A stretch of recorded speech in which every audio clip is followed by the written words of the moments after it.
أعوذ بالله من الشيطان الرجيم بسم الله الرحمن الرحيم اللہ کے نام سے شروع دنیا ہے مہربان اور مرحبا ادخلوا أبواب جهنم خالدين فيها وبئس مثوى المتكبرين اشارہ ہوتا ہے جاؤ جہنم کے دروازوں میں اس میں ہمیشہ رہنے تو کیا ہی برا ٹھکانہ مغروروں کا اللہ اکبر میرا تبارک و تعالی ارشاد فرماتا ہے جاؤ جہنم کے دروازوں میں اس میں ہمیشہ رہنے جہنم کے دروازوں سے جب جہنم میں جاؤ تو کیا ہی برا ٹھکانہ ہے کس کا مغروروں کا اللہ اکبر جو مغروریت دکھاتے ہیں آج غلط کام کرتے ہیں اور اس پر بھی خوش ہوتے ہیں ایک تو غلط کام دوسرا غلط کرنے کے بعد خوش ہونا یہ بہت بڑی جو ہے بیوقوفی ہے کہ ایک ہم نے کیا اور گناہ کرنے کے بعد بلکہ اس میں شرمندہ ہونا چاہیے نادم ہونا چاہیے اللہ رب العزت کی بارگاہ میں توبہ استغفار کرنا چاہیے لیکن ایسا نہیں کرتے اللہ بس کرتے کیا ہے کہ ایک تو گناہ کیا گناہ کرنے کے بعد خوش ہونا شروع کر دیا کہ ہم نے یہ کیا تکبر میں گھمنڈ میں اور اپنے سر کو اتنا بلند کرتے ہیں اپنے آپ کو اتنا اچھا ثابت کرنا کی کوشش کرتے ہیں کہ اب ان سے اچھا کوئی نہیں ہے چاہے وہ غلط ہی ہے لیکن ان سے اچھا کوئی نہیں ہے لیکن اللہ رب العزت انہی لوگوں کے بارے میں فرماتا ہے کہ جہنم میں اس میں میدان محشر میں فرمائے گا جاؤ اب جہنم کے دروازوں میں اور اس میں ہمیشہ رہنا ہے اللہ اکبر دنیا کی آگ تو برداشت نہیں ہوتی دنیا کی آگ کی ہلکی سی چنگاری تو برداشت نہیں ہو سکتی جہنم کی آگ کیسے برداشت ہوگی وہ تو آگ وہ ہے کہ دنیا کی آگ جو ہے اس آگ سے پناہ مانگتی ہے اللہ اکبر سوچو جب دنیا کی آگ جہنم کی آگ سے پناہ مانگتی ہے تم کیسے اس آگ کو برداشت کر پاؤ گے ہماری اور آپ کو کوئی اوقات نہیں کوئی بساط نہیں کہ ہم جہنم کی آگ کو برداشت کر سکیں اس لیے گناہ اگر ہو بھی جائے تو اس پہ نادم و شرمندہ ہو اللہ رب العزت سے دعا کریں اے اللہ ہمارے گناہوں کو معاف فرما دے اور گناہوں سے بچنے کی توفیق عطا فرما دیکھیے اگر ہم اور آپ گناہ کر دیتے ہیں کوئی گناہ بائی چانس ہو جاتا ہے جیسے اور پھر اس پر نادم و شرمندہ ہوتے ہیں اور اللہ رب العزت سے توبہ استغفار کرتے ہیں تو ہو سکتا ہے اللہ رب العزت اپنی رحیمی اور کریمی سے معاف فرما دے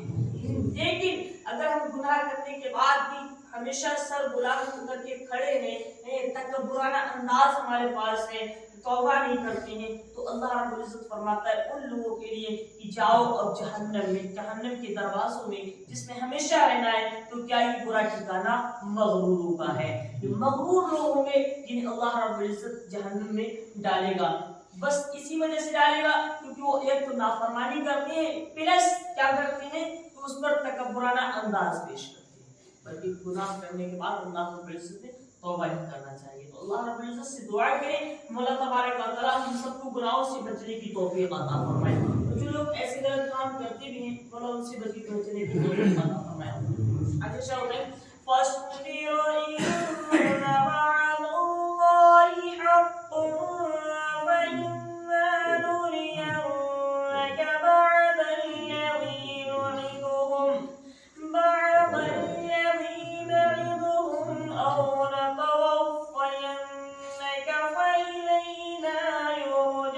يرجعون تو تم صبر کرو بے شک اللہ کا وعدہ سچا ہے تو اگر ہم تمہیں دکھا دیں کچھ وہ چیزیں جس کا انہیں وعدہ دیا جاتا ہے یا تمہیں پہلے ہی وفات دے بہرحال انہیں ہماری ہی طرف پھرنا ہے اللہ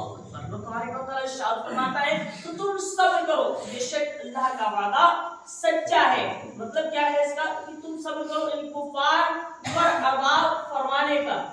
جنہوں نے تکبر کیا اور حق قبول نہ کیا کفار پر عذاب فرمانے کا تمہاری وفات سے پہلے انواع عذاب سے مثل بدر میں مارے جانے کے جیسا کہ یہ واقعہ ہوا یعنی رب تبارک و تعالی ارشاد فرماتا ہے صبر کرو اگر تم نے اچھی بات بتائی ہے اور لوگ نہیں مانیں تو تم اس پر صبر کرو کب بھی کر سکتے صبر ہی کر سکتے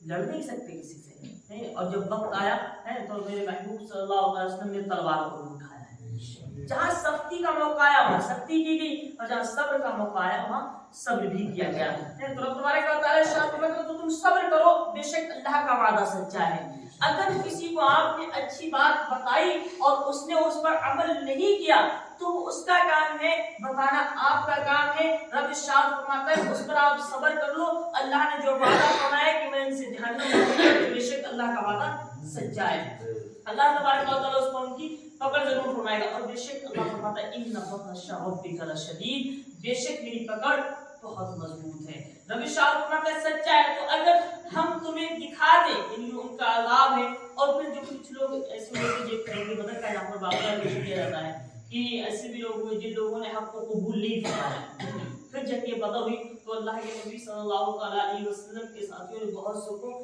بہت بے درد موت بھی دی ہے. کیوں؟ اس کی وجہ کیا تھی کہ وہ حق پر نہیں تھے, اور جو حق پر نہیں تھے انہی کے ساتھ کفاروں کے ساتھ ہی لڑائی ہوئی, اور ہمیشہ جیت حق کی ہوئی. اللہ رب العزت جھوٹوں کو کبھی بلندیاں پا نہیں فرماتا ہے. وقتی طور پر وہ چاہے یزیدیت پہ آ جائے, دنیا بھی بلند ہو جائے, وہ سوچ رہے کہ ہم بلند ہو گئے, لیکن یزیدیت کبھی بلند نہیں ہوئی. وقتی طور پر فوج زیادہ تھی, وقتی طور پر امام حسین رضی اللہ تعالی عنہ کا قتل کر دیا. اللہ رب العزت نے امام حسین کا جب قتل ہوا تو اسلام کو اور بلندی عطا فرمائی. یہ چیزیں ہیں کہ اگر کہیں پر کسی کو ایمان کی وجہ سے, دین کی وجہ سے تبارک و تعالی شہید بھی فرما دیتا ہے تو اس کی قربانی بیجانی جاتی ہے, برباد نہیں ہوتی ہے. جبکہ جب وہ شہید ہو جاتا ہے تو اللہ رب العزت دین کو اور بلندی عطا فرماتا ہے. سیدنا امام حسین رضی اللہ تعالیٰ عنہ کی اگر بات کی جائے تو بہت سے لوگ کہہ رہے تھے سیدنا امام حسین رضی اللہ تعالیٰ عنہ کو جو ہے کربلا کے میدان میں جانے کی ضرورت کیا تھی. تو میں یہ کہتا ہوں کہ اگر سیدنا امام حسین کربلا کے میدان میں نہیں جاتے تو اللہ رب العزت نے جو دین تمہیں وراثت میں عطا فرمایا یہ دین تمہیں نہ ملتا. یہ سیدنا امام حسین رضی اللہ تعالیٰ عنہ کی شہادت کی دین ہے کہ اللہ رب العزت نے جو ہے ہمیں اور آپ کو دین وراثت میں عطا فرما دیا. اتنی کھلی آزادی کے ساتھ ہمیں اور آپ کو دین ملا ہے, اتنی بہترین طریقے سے ہمیں اور آپ کو جو دین ملا ہے, یہ سب سیدنا امام حسین کی قربانی کا صدقہ ہے. اگر آپ کی قربانی نہ ہوتی, اگر آپ اپنے خون سے اسلام کو نہ سیکھتے تو ہمیں اور آپ کو یہ مسلمان کہلانے کا حق تک نہ ملتا, پتہ تک نہیں ہوتا کہ ہم ہیں کون. یہ سیدنا امام حسین کا احسان ہے کہ انہوں نے ہمیں اور آپ کو دین عطا فرمایا. تو اللہ رب العزت نے جو ہے یہ وعدہ فرما دیا کہ جو لوگ جھوٹے ہیں, باطل پر ہیں اور پھر تکبر اور گھمنڈ کرتے ہیں, میں ان سے جہنم بھر دوں گا. اللہ فرماتا ہے کچھ چیزیں جس کا انہیں وعدہ دیا جاتا ہے یا تمہیں پہلے ہی وفات دے, بہرحال انہیں ہماری طرف ہی پھرنا ہے.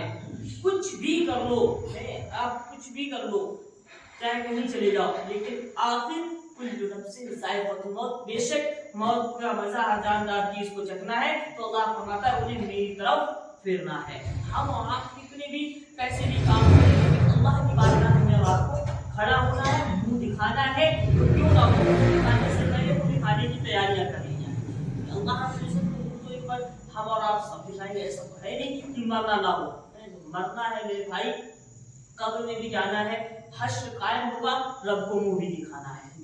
اگر رب کو منہ دکھانا ہے تو رب کو منہ دکھانے والے کام کریں. کیونکہ اگر آج ہمارے لیے تھوڑی سی اگر کوئی غیرت ہوتی ہے نا تو ہم کوئی غلط کام ایسا نہیں کرتے ہیں کہ جس سے لوگوں میں شرمندہ ہونا پڑے. تو جب سوچو اگر ہم نے اگر غلط کام کیا اور رب کے سامنے اس غلط کام کو کر کے کھڑے ہوئے, پھر شرمندہ ہونا پڑا, پھر کہاں جاؤ گے. دنیا کی ذلت اور رسوائی تو برداشت نہیں ہوتی, میدان محشر کی ذلت اور رسوائی کیسے برداشت ہوگی. پھر بھائی وہاں پر تو ہم کچھ بھی نہیں کر سکتے. یہاں ہم معافی اور تلافی مانگ سکتے ہیں, بچ سکتے ہیں, لیکن میدان محشر میں معافی اور تلافی سے بھی کام نہیں چلے گا. وہاں تو صرف اور صرف جو ہم نے آج اور آپ نے یہاں کیا ہے اسی کا بدلہ دیا جائے گا. میرے اعلیٰ حضرت فرماتے ہیں آج لے ان کی پناہ آج مدد مانگ ان سے, آج لے ان کی پناہ آج مدد مانگ ان سے, پھر نہ مانیں گے قیامت میں اگر مان گیا. قیامت میں ہم اور آپ مان بھی جائیں گے نا تب بھی ہمارا آپ کا کوئی بھلا نہیں ہونے والا. ہاں اگر آج مان جاتے ہیں کہ بے شک ہمارا دین سچا ہے, ہمارا نبی سچا ہے, ہمارا قرآن سچا ہے, تو ہم اس پر عمل کریں گے. اللہ رب العزت ہمارے تمام گناہوں کو معاف فرمائے. اللہ تبارک و تعالیٰ سے دعا ہے اللہ تبارک و تعالیٰ ہم سب کو صحیح طریقے سے قرآن پڑھ لے, سمجھ لے اور نبی کے فرمان پر عمل کرنے کی توفیق عطا فرمائے.